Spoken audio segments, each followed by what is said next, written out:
Ferocious doesn't begin with a mission, it begins with disorientation. You are shipwrecked, soaked, and staring into the green hell of a forgotten island. No tutorials, no hand-holding, just instinct. And from those first steps, the game makes a promise. This world is alive, and you are not at the top of its food chain. What immediately stands out is the island's density, not just in vegetation, but its design language. Every branch, every sound cue, every rusted structure, it's all pieced with intention. The environment doesn't just frame the gameplay, it is the gameplay. It plays like a survival shooter, sure, but it feels more like a tactical escape simulator. Every bullet, every path you take feels like a decision you weren't supposed to survive. The deeper you go, the more the island stops being a backdrop and starts becoming a question. Why are there ruins here? Why are there mercenaries? Why are there creatures that shouldn't exist? This is where Ferocious leans into something many games forget: discovery through silence.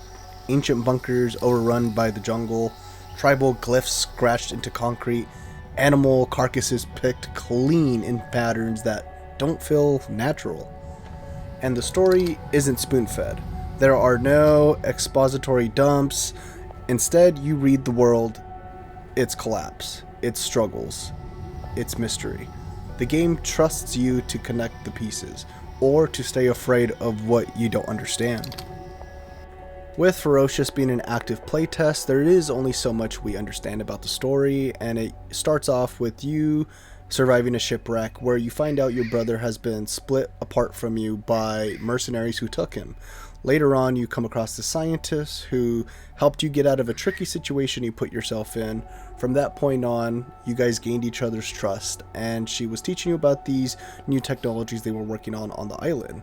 In this case, she was working on a DCD, which helps her communicate with dinosaurs and you as well.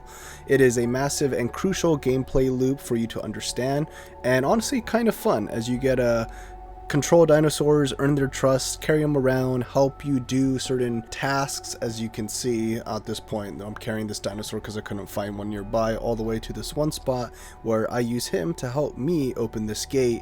That way I could get onto the next part of the side of the map, which honestly was kind of fun, trying to hunt down one of these small little, I don't even know what it's called, to be completely honest.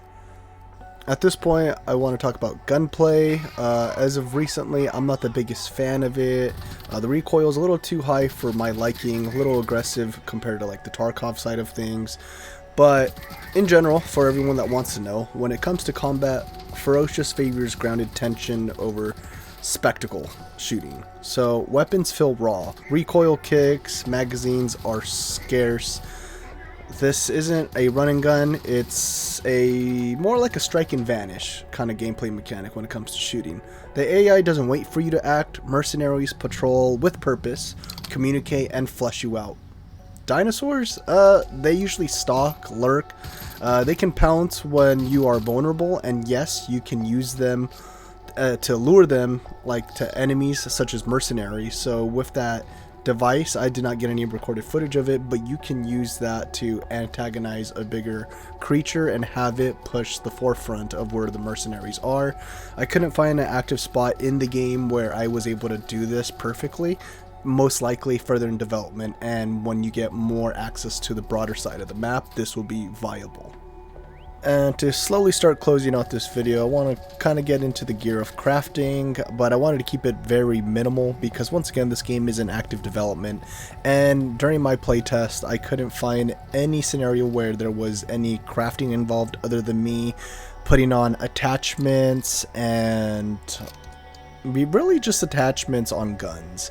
You can open up your backpack like you just previously saw, but that only just shows you your inventory, and there's no extension as of yet to my knowledge.